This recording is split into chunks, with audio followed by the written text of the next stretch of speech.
Hello everyone, this is Sunil Jangra, your physics educator. Welcome back to the channel. तो कैसे आप सब? आई होप सभी अच्छे होंगे, अच्छे से पढ़ रहे होंगे। तो आज इस वीडियो के अंदर हम करने वाले यार क्लास 12 फिजिक्स का जो थर्ड चैप्टर है बेटा जी, करंट इलेक्ट्रिसिटी, उसको निपटाएंगे और 30 मिनट के अंदर एक बहुत बढ़िया वाली रिवीजन हम करने वाले हैं। आगे बढ़ने से पहले मैं आप लोगों से एक रिक्वेस्ट करना चाहूँगा कि इस चैनल को आप लोगों के सपोर्ट की नीड है, तो जितना हो सके अपने फ्रेंड्स तक शेयर करिए जो पढ़ने वाले बच्चे हैं।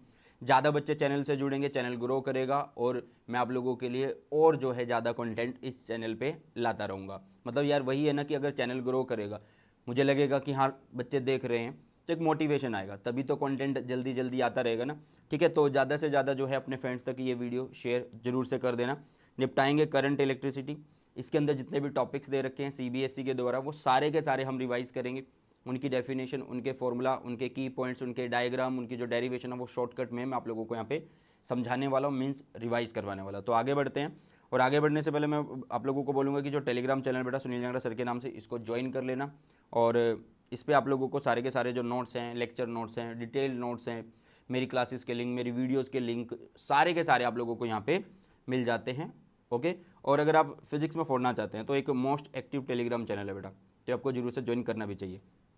साथ में सुनील जांगड़ा 26 के नाम से इंस्टाग्राम पे मेरा हैंडल। अगर आप लोगों को लगता है कि फिजिक्स के रिगार्डिंग कोई चीज़ पूछनी है, नोट्स नहीं मिल रहे, वो चीज़ पूछनी है, तो वो आप लोग मुझे वहाँ पे मैसेज कर सकते हैं इंस्टाग्राम पे। और मन करे तो भाई साहब फिर आप लोग फॉलो भी कर सकते हैं ना। तो आगे बढ़ते हैं, स्टार्ट करते हैं हमारे चैप्टर को। तो चैप्टर है बेटा जी करंट इलेक्ट्रिसिटी। ठीक है, मतलब यहाँ पे हम सबसे पहले फोकस करेंगे किसके ऊपर? इलेक्ट्रिक करंट के ऊपर। इलेक्ट्रिक करंट यार होता क्या है? हमने क्या किया कि एक कंडक्टर लिया, ठीक है। इस कंडक्टर में कोई एक क्रॉस सेक्शन आपने माना, तो इस क्रॉस सेक्शन से क्या हो रहा है कि चार्ज यहाँ से यहाँ जा रहे हैं, एक नेट चार्ज यहाँ से यहाँ फ्लो कर रहा है। बस इसे ही हम क्या बोलते हैं? करंट बोलते हैं। It is defined as the rate of flow of electric charge through a cross section of the conductor. ठीक है, मीन्स आप आई को क्या लिखते हो? डी क्यू बाई में डी टी लिखते हो। अगर जो है करंट स्टेडी है, कॉन्स्टेंट की तरह है ना, तो उसको लिखा जाएगा क्यू बाई में टी, मतलब I is equal to Q by में टी वो बन जाएगा। करंट कैसी क्वांटिटी है यार? करंट एक स्केलर क्वांटिटी है, मतलब यहाँ पे आप लोग डायरेक्शन की बात नहीं कर रहे होंगे। ठीक है, तो करंट इज एक ऐसी क्वांटिटी स्केलर, और उसकी अगर हम ऐसे यूनिट की बात करें तो वो एम्पियर होती है। ओके। अगर कोई तुमसे पूछे कि 1 एम्पियर क्या है, तो तुम बोलना कि 1 एम्पियर का मतलब है 1 कूलम अपॉन में 1 second. Means 1 coulomb upon 1 second का मतलब है कि 6.25 इंटू 10⁻18 इलेक्ट्रॉन जो है वो पर सेकेंड जो है क्रॉस कर रहे हैं क्रॉस सेक्शन को। ठीक है, डायरेक्शन ऑफ करंट की अगर हम बात करें तो भाई जिस साइड में पॉजिटिव चार्ज जा रहा होगा, जिस साइड में पॉजिटिव चार्ज जा रहा होगा वही हमारी डायरेक्शन ऑफ करंट होगी। या फिर आप बोल सकते हो कि डायरेक्शन ऑफ करंट क्या होती है? नेगेटिव चार्ज के अपोजिट होती है। ठीक है, the current is same for all cross section of A conductor of non uniform cross section. मतलब अगर कोई एक ऐसा कंडक्टर है जिसमें नॉन यूनिफॉर्म क्रॉस सेक्शन है, ठीक है, नॉन यूनिफॉर्म क्रॉस सेक्शन है, तो उसमें क्या क्वांटिटी सेम रहने वाली है? उसमें करंट जो है वो सेम रहने वाला बेटा जी। ओके। साथ में करंट जो आप लोगों को पता होना चाहिए, in different situation is due to motion of different charge carriers. मतलब अलग अलग कुछ मटेरियल्स होंगे तो उनमें किस तरीके से करंट फ्लो करता है वो हमें देखना होगा। कंडक्टर्स की अगर हम बात करें या वैक्यूम की अगर हम बात करें तो due to motion of electron की वजह से करंट बनता है। इलेक्ट्रोलाइट की अगर हम बात करें तो due to positive and negative ions की वजह से होता है। सेमी न्यूट्रल की अगर हम बात करें तो होल्स एंड इलेक्ट्रॉन दोनों की वजह से होता है। डिस्चार्ज ट्यूब की अगर हम बात करें तो उसमें due to positive ion and negative electron की वजह से होता है। ठीक है बेटा। और जो डिस्चार्ज ट्यूब होती हैं वो किस तरीके, मतलब उनके अंदर होता क्या है? उनके अंदर बेटा एटॉमिक गैसेज होती हैं। क्या होती हैं? एटॉमिक गैसेज होती हैं। करंट डेंसिटी की अगर हम बात करें, जैसे हमने करंट की बात करी कि किसी क्रॉस सेक्शन से क्या हो रहा है कि चार्ज जो है यहाँ से यहाँ फ्लो कर रहा है, नेट चार्ज यहाँ से यहाँ फ्लो कर रहा है, मतलब क्यू बाई टी को हमने करंट बोल दिया है। अब हम क्या करेंगे कि किसी कंडक्टर का क्रॉस सेक्शन ही लेंगे और उस क्रॉस सेक्शन में से मान लीजिए करंट जा रहा है। करंट इस तरीके से जाए कि उसका जो एरिया वेक्टर है जहाँ से वो जा रहा है वो भी इसी दिशा में हो। ठीक है, तो करंट डेंसिटी है क्या बेटा? Current density at a point inside the conductor is defined as the amount of current flowing per unit area. Amount of current flowing per unit area means I by में A आप लोग यहाँ पे बोल सकते हैं। ठीक है, कंडीशन क्या होनी चाहिए कि जे आप लिखोगे आई बाय में ए, ठीक है, बट आई को हम इस तरीके से भी लिखते हैं, जे डॉट ए से लिखते हैं। तो यहाँ पे चीज़ क्या है वो आप लोगों को पता होना चाहिए कि जो करंट है वो किसी भी सरफेस को जिसको हम कंसिडर कर रहे हैं उसके नॉर्मली पास होना चाहिए, मतलब एरिया वेक्टर इसी दिशा में होना चाहिए, करंट की दिशा में ही होना चाहिए। ठीक है, अगर यहाँ तो क्या था कि करंट और एरिया वेक्टर सेम दिशा में थे, अगर सेम दिशा में ना हो तो फिर हम उस टाइम पे जे को कैसे लिखते हैं? आई अपॉन में ए कोस थीटा लिखते हैं, मतलब आई की वैल्यू जो होगी वो जे ए कोस थीटा होगी, मीन्स जिसको हम जे डॉट ए लिख देंगे। ठीक है बेटा। और करंट डेंसिटी क्या एक वेक्टर क्वांटिटी है, जिस दिशा में आपका करंट जा रहा है वही हमारी डायरेक्शन रहने वाली है, जिस दिशा में हमारा करंट जा रहा है वही हमारी डायरेक्शन रहने वाली है किसकी, करंट डेंसिटी की। ऐसा यूनिट की अगर हम बात करें तो ऊपर क्या है करंट, तो एम्पियर बनेगा, नीचे एरिया है तो मीटर स्क्वायर, तो एम्पियर मीटर इनवर्स स्क्वायर जो है आपकी करंट डेंसिटी की ऐसा यूनिट होगी बेटा जी। ठीक है। अगर मान लीजिए ये जो फॉर्मूला है अगर हम छोटे से एरिया के लिए निकालें तो आप क्या लिखोगे, d I is equal to J d A cos theta, ऐसे लिखने वाले हो। अगर मैं इसको पूरे के लिए निकालना चाहता हूँ तो मैं इंटीग्रेट कर दूंगा, तो यहाँ पे आई बन जाएगा, ये जो जे डी ए कोस थीटा बन जाने वाला है, मतलब कोस थीटा को आप डॉट में लिख सकते हैं। तो ये स्मॉल एरिया के लिए ये बता रहा है कि आप ऐसे कर सकते हैं। ठीक है। ड्रिफ्ट वेलोसिटी की अगर हम बात करें तो इसके लिए हम क्या करेंगे, सबसे पहले यार एक कंडक्टर लेंगे, कंडक्टर मतलब मेटल ले रहे हैं, मेटल के अंदर क्या होते हैं, फ्री इलेक्ट्रॉन्स होते हैं, है ना।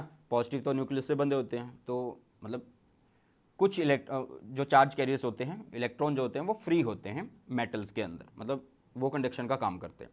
तो क्या होता है कि रूम टेम्परेचर पे क्या होता है कि ये जो इलेक्ट्रॉन्स है ये रैंडम मोशन में होते हैं, कोई इधर जा रहा होता है, कोई इधर जा रहा होता है, कोई इधर, कोई इधर, कोई इधर, कोई इधर, कोई इधर, अलग अलग दिशा में होते हैं विदाउट इलेक्ट्रिक फील्ड, मतलब वहाँ पे कोई भी इलेक्ट्रिक फील्ड नहीं लगाया, रूम टेम्परेचर पे हो। तो अगर हम कोई भी क्रॉस सेक्शन अगर हम लेंगे तो मान लो यहाँ पे अगर आप कोई भी क्रॉस सेक्शन लेते हो तो इस क्रॉस सेक्शन में क्या होता है कि इधर से जाने वाले इलेक्ट्रॉन, इधर से जाने वाले इलेक्ट्रॉन वो एक दूसरे को कैंसिल कर रहे होते हैं, मतलब एक दूसरे को वो उनकी वेलोसिटी जो है कैंसिल कर रही है।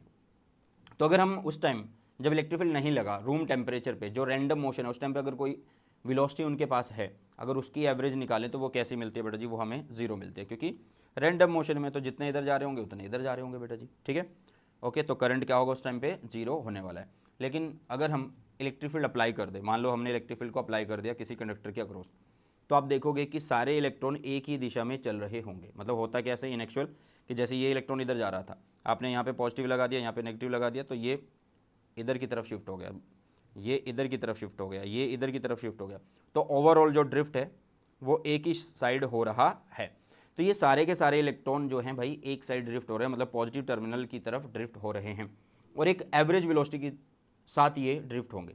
तो उस एवरेज वेलोसिटी को ही क्या बोला गया, ड्रिफ्ट वेलोसिटी बोला गया। The average velocity with which free electron get drifted toward the positive end of the conductor under the influence of an external electric field। Electric field लगाने से ही तो ये सब हुआ।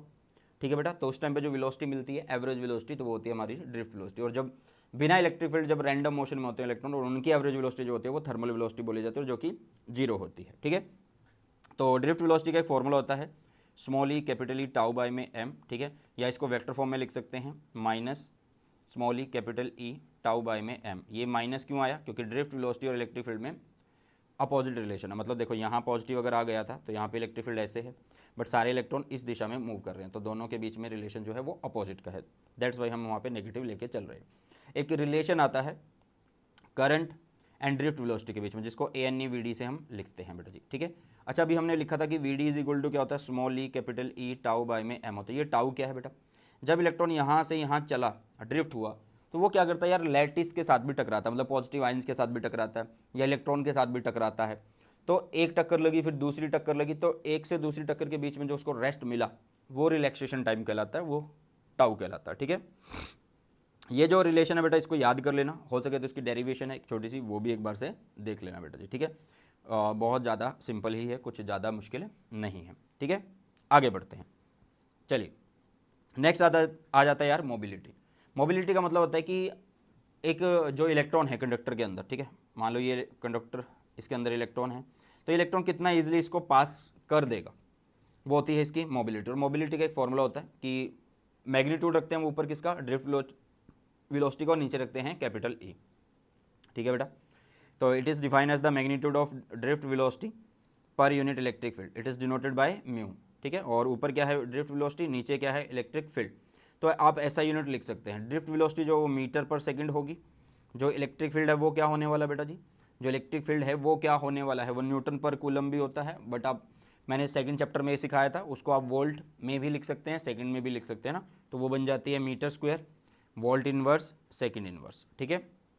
क्लियर है बेटा जी। क्योंकि आप देखो यार इलेक्ट्रिक फील्ड को आप ऐसे भी तो लिखते हो वी बाई डी मतलब वी बाई एम, तो ऐसे लिख रहे हैं। ऊपर क्या है मीटर पर सेकंड, ये हो गया, यहाँ पे वी हो गया, एम चला गया ऊपर, तो एम स्क्वायर हो गया, ये आपका माइनस और माइनस हो गया। ठीक है। ओम्स लॉ की अगर हम बात करें, ओम्स लॉ हमें क्या बताता है, ओम्स लॉ कहता है कि अगर आप लोगों के पास कोई भी एक कंडक्टर है और उसके सिरों के एक्रॉस, ठीक है, उसके सिरों के बीच में अगर हमने कोई एक पोटेंशियल डिफरेंस अप्लाई किया हुआ है और इसमें से करंट फ्लो कर रहा है, तो ये जो करंट फ्लो कर रहा है ये डायरेक्टली प्रोपोर्शनल होता है किसके, उसके सिरों के बीच में लगी पोटेंशियल डिफरेंस के, ठीक है। ओम्स लॉ ये बात हमें कहता है, मीन्स वो बताता है कि V is directly proportional to I बेटा जी। It states that the current flowing through a conductor is directly proportional to the potential difference across the end of the conductor. But यहाँ पे कुछ कंडीशंस हैं जो आप लोगों को क्या करनी है, वो कांस्टेंट रखनी है, जैसे कि टेम्परेचर, मैकेनिकल स्ट्रेन, कुछ कंडीशन कांस्टेंट रख के तब ये बात बोली जा रही है V directly proportional to I की। जब हम प्रोपोर्शनलिटी को खत्म करते हैं तो I के साथ एक कांस्टेंट आ जाता है जिसको हम R लिखते हैं और R को हम बोलते हैं रेजिस्टेंस। तो रेजिस्टेंस हो गया R is equal to V by में I। यहाँ बहुत सारे बच्चे कन्फ्यूजन क्रिएट कर लेते हैं कि जो रेजिस्टेंस है V और I पर डिपेंड करे, भाई नहीं, रेजिस्टेंस से सिर्फ हमें ये पता लगता है कि भाई इतनी वोल्टेज इतना करंट से एक वैल्यू हमें मिल रही है, वो रेजिस्टेंस है, वो न्यूमेरिक वैल्यू मिल रही है, बट एक्चुअल में रेजिस्टेंस डिपेंड करता है डायमेंशन पे, ठीक है, मतलब उसकी लेंथ पे, उसके एरिया पे, आगे जाके बात करेंगे हम।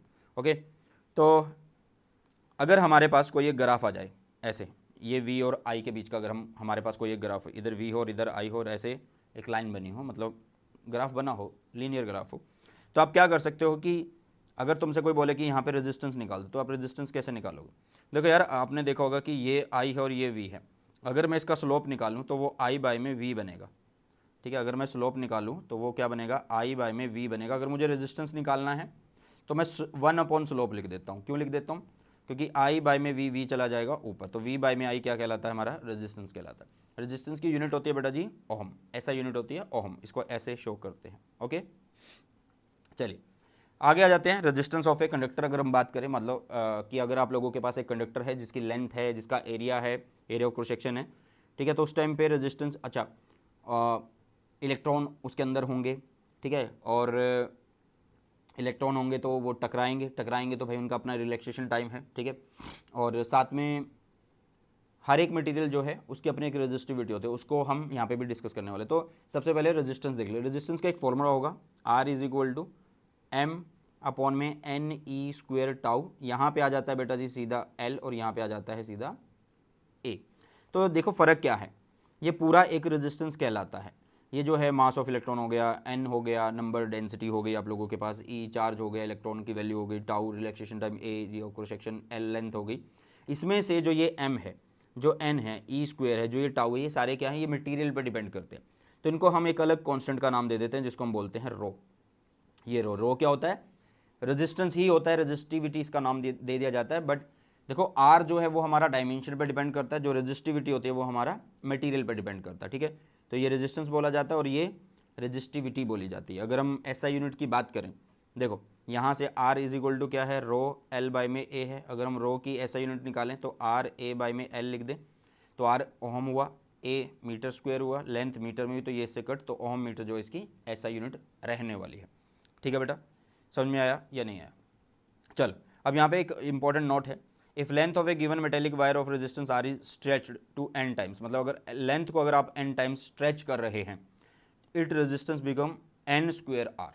ये याद रख लेना, क्योंकि कई बार क्या होता है कि एमसीक्यू आ जाता है, वो सॉल्व करने में 10-15 मिनट लग जाए। तो अगर आपको ये कॉन्सेप्ट याद होगा तो आप डायरेक्ट कर सकते हो कि अगर भाई साहब क्या हो रहा है, अगर भाई साहब लेंथ को आप लोग क्या कर रहे हो, स्ट्रेच कर रहे हो एन टाइम्स, तो रेजिस्टेंस जो है वो एन स्क्वेयर आर बन जाएगा। But its resistivity remain unchanged, resistivity same रहेगी, क्योंकि रेजिस्टिविटी थोड़ा भाई लेंथ और एरिया पर डिपेंड कर रही है, ठीक है। Mass of the material remain constant, ये एक नोट है जो आपको याद करना ही चाहिए, ठीक है। रेजिस्टेंस यार इंक्रीज हो रहा है, डिक्रीज हो रहा है, तो मास पे थोड़ा फर्क पड़ रहा है कुछ, मास तो कांस्टेंट ही है, ठीक है बेटा। तो यहाँ से रेजिस्टेंस के फॉर्मूले, रेजिस्टिविटी के फॉर्मूले आप लोगों को याद होने चाहिए। अगर हम बात करें कंडक्टिविटी की, तो conductivity is what, it is the reciprocal of resistivity, reciprocal of resistivity. Resistivity का फॉर्मूला क्या था, एम अपॉन में एन ई स्क्वेयर टाउ, तो एन ई स्क्वेयर टाउ चला गया ऊपर, ठीक है। इसको हम जैसे रेजिस्टेंस है और हमने बोला रेजिस्टिविटी, रेजिस्टिविटी बोली स्पेसिफिक रेजिस्टेंस, तो ऐसे ही इसको हम स्पेसिफिक कंडक्टेंस भी बोल सकते हैं, ठीक है बेटा। It is denoted by sigma. अगर हम इसकी यूनिट की बात करें, देखो रो की यूनिट थी ओहम और मीटर, और ये इन्वर्स में इस फॉर्मूले में, तो इसका मतलब ओहम इन्वर्स मीटर इन्वर्स जो इसकी ऐसा यूनिट बन जाएगी। एक रिलेशन होता है जे के बीच में, सिग्मा के बीच में और ई के बीच में, जो कि होता है J is equal to sigma E vector. ये याद रखना बहुत ज़्यादा इंपॉर्टेंट है, ठीक है बेटा। चलो अब आ जाते हैं कि ओमिक कंडक्टर कौन से होते हैं। नॉन ओमिक कौन से होते हैं? ओमिक कंडक्टर वो होते हैं यार जो ओबे करेंगे ओम्स लॉ को, ठीक है, मतलब जिनमें वी डायरेक्टली प्रोपोर्शनल आई का सीन रहेगा। For ohmic conductor the graph between the potential difference is a potential difference and current के बीच में जो ग्राफ होता है वो स्ट्रेट लाइन रहने वाला है, जो कि ओरिजिन से पास हो रहा है, ठीक है। नॉन ओमिक कंडक्टर कौन से होते हैं भाई? नॉन ओमिक कंडक्टर वो कंडक्टर्स होते हैं जो ओम्स लॉ को ओबे नहीं करते, मतलब उनको फॉलो नहीं करते, मतलब लीनियरिटी वाला केस रहता ही नहीं। जैसे कि डायोड हो गए, जंक्शन हो गया, ठीक है, बहुत सारे हैं, मतलब सेमीकंडक्टर में तो बहुत सारे एग्जांपल हैं, ठीक है। जैसे ये वी और आई है तो यहाँ पे ये ऐसे डायरेक्ट नहीं जाता है, ये ऐसे हो जाता है, ठीक है। अगर हम उसकी फॉरवर्ड और रिवर्स कैरेक्टरिस्टिक्स देखें सेमीकंडक्टर की, डायोड की, फॉरवर्ड बाइसिंग रिवर्स बाइसिंग, तो उसमें क्या होता है, वोल्टेज बढ़ते, वोल्टेज बढ़ेंगे पॉजिटिव में तो थोड़ी देर क्या होगा, करंट नहीं मिलेगा हमें, बट एकदम से फिर करंट मिलना शुरू हो जाएगा। ऐसे नेगेटिव में भी यही होता है, तो लीनियरिटी नहीं है बेटा।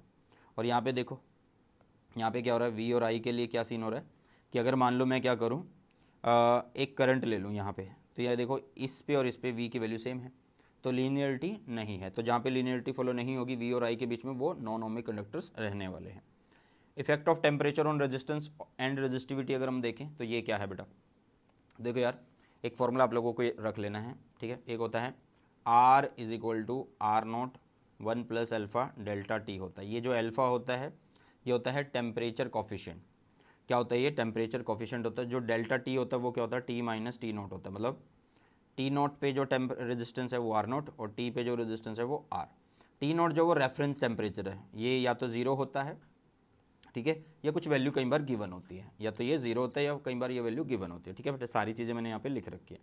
जो अल्फा होता है वो टेम्परेचर कोफिशिएंट, उसकी जो यूनिट होती है वो केल्विन इनवर्स या फिर सेल्सियस इनवर्स में होती है। अगर हम मेटल के लिए बात करें, अल्फा जो होता है वो पॉजिटिव होता है। इसका मतलब क्या है भाई, मेटल में क्या होता है कि रेजिस्टेंस बढ़ता है किसके साथ, टेम्परेचर बढ़ने के साथ, कि टेम्परेचर बढ़ा रेजिस्टेंस भी बढ़ा, तो इसलिए इसकी अल्फा की वैल्यू पॉजिटिव होती है। बट इंक्रीज डिक्रीज कैसे होता है वो एक बार से हम देख लेते हैं। जैसे कि आर का एक फॉर्मूला है बेटा जी, रो, ठीक है, एल बाय में ए है। इस रो को अगर हम लिखें तो जो कि कितना था, एम अपॉन में एन ई स्क्वायर टाउ, यहाँ पे एल और यहाँ पे ए था। तो आप देखो कि भाई सारी चीज़ें कांस्टेंट है, सिर्फ टाउ जो है वो टेम्परेचर के अकॉर्डिंग बदल सकता है ना। तो रो जो है मतलब आर जो है वो 1/t का 1/टाउ का रिलेशन रखता है, ठीक, मतलब रिलैक्सेशन टाइम और आर के बीच में एक इन्वर्स का रिलेशन है। तो टेम्परेचर आपने बढ़ाया, ध्यान से सुनना, टेम्परेचर बढ़ाया, उससे क्या हो रहा है कि भाई रैंडम मोशन इंक्रीज हो रहा है। रैंडम मोशन इंक्रीज हो रहा है तो मतलब कि जल्दी जल्दी टक्कर लगेगी, ठीक है, या स्पीड इंक्रीज हुई है, आप ये बोल सकते हो। भाई जब आप लोग मतलब यार क्या हुआ कि आपने टेम्परेचर बढ़ाया, टेम्परेचर बढ़ाने से इलेक्ट्रॉन जो हैं कंडक्टर के अंदर वो एक्साइट हो गए, एक्साइट हो गए हैं तो वो अब चलना शुरू करेंगे, चलना शुरू करेंगे तो उनका टकराव होगा, टकराव जल्दी जल्दी होगा, मीन्स रिलैक्सेशन टाइम घट रहा है। जो चीज़ नीचे की घट रही है, क्या ऊपर की चीज़ बढ़ेगी? सिंपल सी बात है कि इधर की चीज़ क्या होगी, इंक्रीज होने वाली है, ठीक है। तो आप बोल सकते हैं कि अल्फ़ा पॉजिटिव है। अल्फ़ा पॉजिटिव है, इसका रीज़न भी यहाँ पे मैंने लिख दिया था। सेमीकंडक्टर में या इंसुलेटर में क्या होता है, अल्फ़ा नेगेटिव होता है। टेम्परेचर बढ़ जाए कोई फ़र्क नहीं पड़ता, इवन क्या होता है कंडक्टिविटी, मतलब टेम्परेचर अगर बढ़ रहा है तो कंडक्टिविटी इंक्रीज हो रही है, ठीक है। Alpha is negative, that is resistance decrease with rise in temperature, ठीक है बेटा। चलिए, अच्छा यहाँ पे ये फॉर्मूला याद कर लेना, और ये कॉन्सेप्चुअल बेस्ड क्वेश्चन के लिए और ये न्यूमेरिकल के लिए, ये चांसेस हैं बहुत ज़्यादा कि यहाँ पे न्यूमेरिकल बन सकता है और यहाँ पे कॉन्सेप्ट बेस्ड का क्वेश्चन आ सकता है। इलेक्ट्रोकेमिकल सेल की अगर हम बात करें तो सेल क्या होता है बेटा जी, सेल सेल सेल, यहाँ पे सेल नहीं पड़ा मेरे पास अभी। चलो एक मिनट रुकिएगा, मैं सेल दिखाई देता हूँ। ये रहा सेल, ये रहा भाई सेल, ठीक है, ये रहा भाई सब सेल, ठीक है। तो ये सेल है, इसके दो सिरे होते हैं, ठीक है, इसके बारे में बात कर रहे हैं। तो सेल क्या है, एक डिवाइस होता है जो हमें क्या देता है भाई, इलेक्ट्रिकल एनर्जी देता है, बट कहाँ से देता है, केमिकल एनर्जी से देता है, ठीक है। मतलब ये मेंटेन करता है फ्लो ऑफ चार्ज को किसी सर्किट के अंदर, मेंटेन करता है फ्लो ऑफ चार्ज को किसी सर्किट के अंदर। इसमें हम पढ़ेंगे यार ईएमएफ क्या है। देखो यार यहाँ पे क्या है कि दो इलेक्ट्रोड्स होते हैं, ठीक है, एक को हम पॉजिटिव बोल रहे होते हैं, एक को नेगेटिव बोल रहे होते हैं, या फिर बोलो कि सेल के दो टर्मिनल है, एक पॉजिटिव और नेगेटिव। इस पॉजिटिव और नेगेटिव के बीच में जो पोटेंशियल डिफरेंस इस टाइम पे है, जब इस टाइम पे मैं कोई भी करंट इससे नहीं ले रहा हूँ तो उसे बोलते हैं ईएमएफ, ठीक है। इसको सिंबल ई से, इस तरीके के सिंबल ई से शो किया जाता है। एसआई यूनिट क्या होती है, वही वोल्ट होती है भाई, जूल पर कूलम होता है, ठीक है।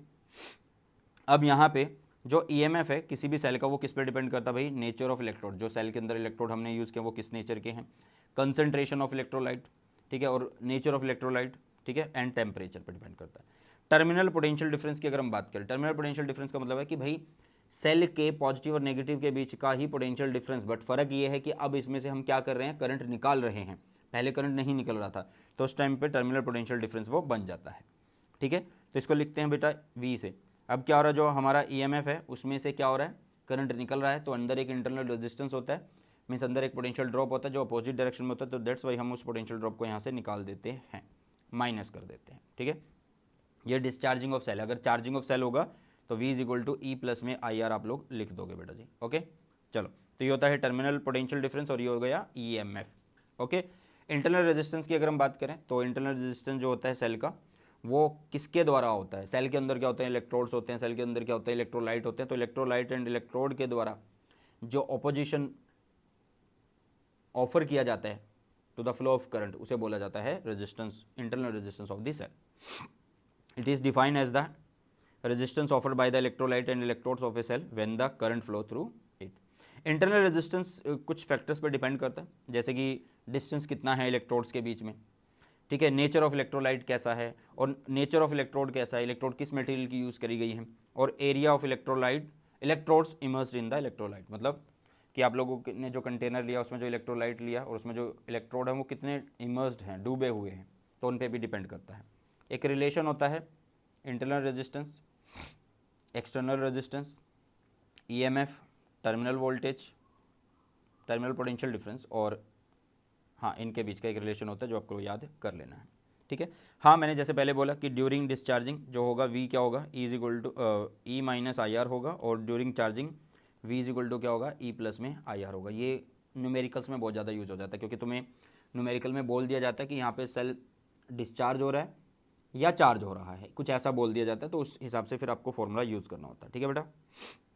ग्रुपिंग ऑफ सेल की अगर हम बात करें तो सीरीज ग्रुपिंग की अगर हम बात करते हैं तो आइडेंटिकल सेल है हमारे सिलेबस में, तो हमने एक जैसे सेल लिए, सब एक जैसे, क्या मतलब सबका EMF सेम है, इंटरनल रेजिस्टेंस सेम है, सबको सीरीज में लगा दिया और एक्सटर्नल रेजिस्टेंस R हो गया। तो हमें यहाँ पे टोटल करंट निकालना होता है, तो भाई टोटल EMF कितना होगा, सीरीज में सबको ऐड कर दो तो N है, तो N ही बन गया।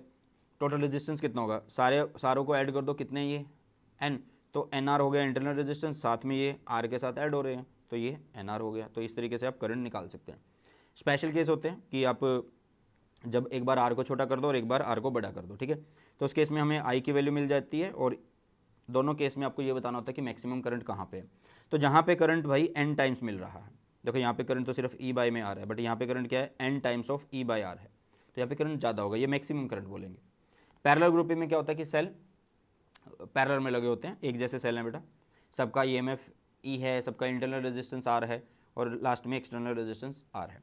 जब भी रेजिस्टेंस पैरेलल में लगे हों तो हमें भाई साहब उनके टोटल रेजिस्टेंस को निकालने में कोई भी ज़्यादा एफर्ट्स नहीं करने, हमें सिर्फ क्या करना है, जो उनके रेजिस्टेंस की वैल्यू है उनके नंबर से डिवाइड कर दो, आप उसका पैरेलल में रेजिस्टेंस निकाल दोगे। तो यहाँ क्या है कि सारे पैरेलल में लगे हुए हैं। पहली बात तो टोटल EMF निकालते हैं, टोटल EMF क्या होगा, पैरेलल में तो सेम रहता है, यहाँ पे भी, यहाँ पे भी, यहाँ पे भी, तो E ही रहेगा, E आ गया, ठीक है, इक्विवेलेंट EMF E आ गया। अब टोटल इंटरनल रेजिस्टेंस की अगर हम बात करें तो भाई मैंने क्या बोला, जब भी रेजिस्टेंस पैरेलल में लगे हों, जब भी रेजिस्टेंस कैसे लगे बेटा जी, पैरेलल में लगे हों, तो आप लोगों को क्या करना है, आप लोगों को क्या करना है कि जो रेजिस्टेंस है उसको उतने नंबर से डिवाइड कर दो। कितने सेल हमने लगाए हैं, M सेल लगाए हैं, तो नंबर से डिवाइड कर दिया, तो R by M, total internal resistance आ गया। अब ये सारे रेजिस्टेंस मिलके यहाँ पे एक बन चुका है, ये इसके साथ कैसा है, सीरीज में, तो डायरेक्ट ऐड हो गया भाई, ठीक है। तो इस तरीके से आप करंट निकाल सकते हैं। वहाँ पे भी जैसे हमने यहाँ पे केस किए थे वैसे ही केस यहाँ पे करने वाले हैं, एक बार R को छोटा करेंगे, एक बार R को बड़ा करेंगे, तो उस हिसाब से हमें करंट की वैल्यू मिल जाएगी। यहाँ पे मैक्सिमम करंट इस केस में मिल रहा है क्योंकि M टाइम्स है ये, ठीक है। मिक्स ग्रुपिंग में क्या होता है, सेल सीरीज में भी लगे होते हैं और सेल पैरेलल में भी लगे होते हैं। ऐसे हमने N सेल लगा दिए, ऐसे हमने M सेल लगा दिए। तो एक ब्रांच का अगर हम इंटरनल EMF देखें तो वो N ही है, तो इसका मतलब आप कह सकते हो कि N EMF जो है वो पैरेलल में लगे हुए हैं, इसका भी N, इसका भी N, इसका भी N, तो टोटल EMF कितना हुआ है भाई, पैरेलल में लगे हुए हैं N, तो N ही हुआ ना, ठीक है। टोटल इंटरनल रेजिस्टेंस कितना हुआ भाई, इसका NR हुआ, तो ये NR पैरेलल में लगे हुए कितनी बार, M बार, तो इन टोटल इंटरनल रेजिस्टेंस कितना हो गया, NR बाय में M हो गया। मैंने बोला था ना टोटल रेजिस्टेंस अगर एक जैसे पैरेलल में लगे तो नंबर से डिवाइड कर दो, NR बाय में M, और इसके साथ ये सीरीज में है तो डायरेक्ट ऐड हो गई। तो इस तरीके से आप करंट की वैल्यू फाइंड आउट कर लोगे बेटा, ठीक है।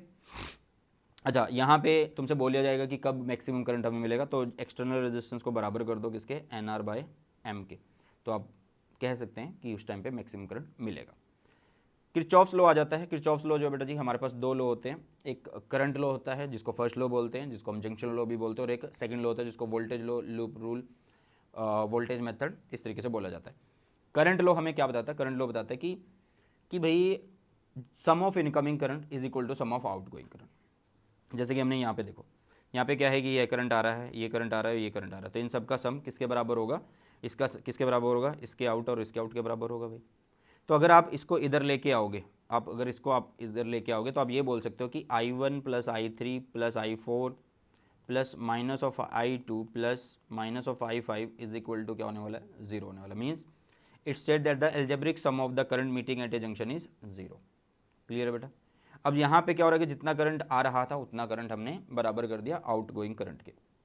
तो अब ऐसा भी तो बोल सकते हैं, करंट है तो भाई चार्ज भी, तो चार्ज के फ्लो होने से तो करंट है, तो कंजर्वेशन ऑफ चार्ज को ये फॉलो करता है बेटा जी, आप ये बोल सकते हो। इसको जंक्शन रूल भी बोलते हैं और करंट रूल भी इसको बोलते हैं, या करंट लॉ बोलते हैं।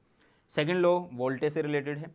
जब भी आप लोगों के पास क्या होता है कि कोई एक लूप है और उसके अंदर एक से ज़्यादा वोल्टेजेस हैं, ठीक है, तो उस क्लोज लूप के अंदर हम पूरी वोल्टेज को निकालते हैं और उसको सम किसके बराबर रखते हैं, जीरो के बराबर रखते हैं।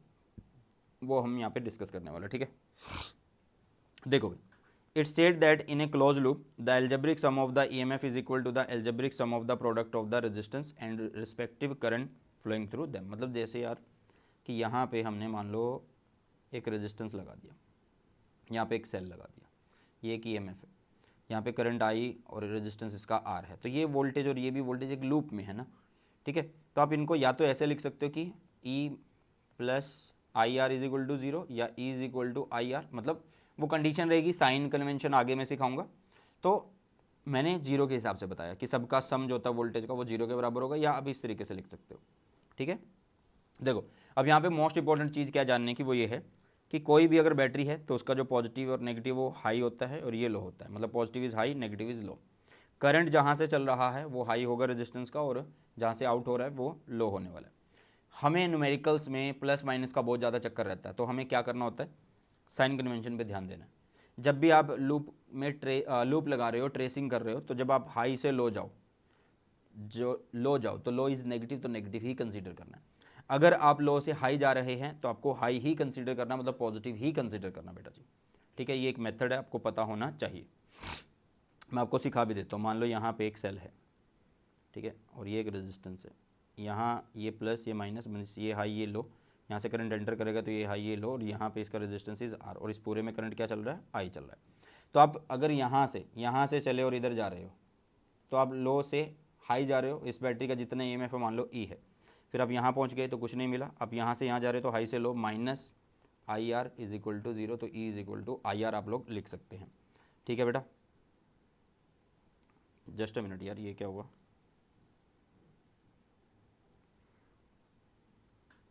ठीक है। इस तरीके से आप आई आर लिख सकते हैं बेटा जी, जैसे मैंने आप लोगों को अभी बताया है। व्हीटस्टोन ब्रिज क्या होता है बेटा जी, Wheatstone not beat, it's Wheatstone bridge. Wheatstone bridge जो है बेटा एक अरेंजमेंट होता है चार रेजिस्टेंस का, रोम्बस टाइप में ये होते हैं, जिसमें से एक अननोन होता है, साथ में यहाँ पे एक गैल्वेनोमीटर लगा होता है और एक बैटरी भी हमने लगाई होती है, सेल लगाया होता है, ठीक है।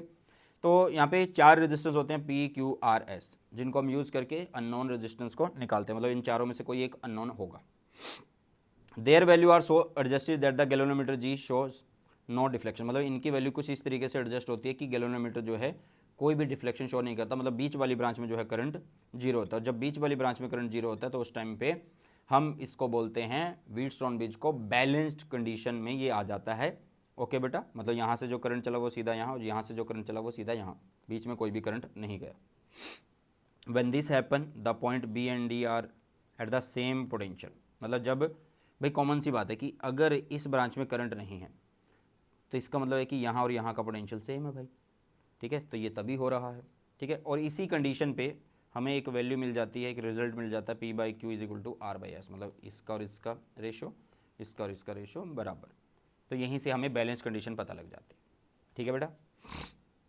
चलिए नेक्स्ट आता है Joule's law of heating. Joule's law of heating क्या कहता है, ये बहुत सिंपल है।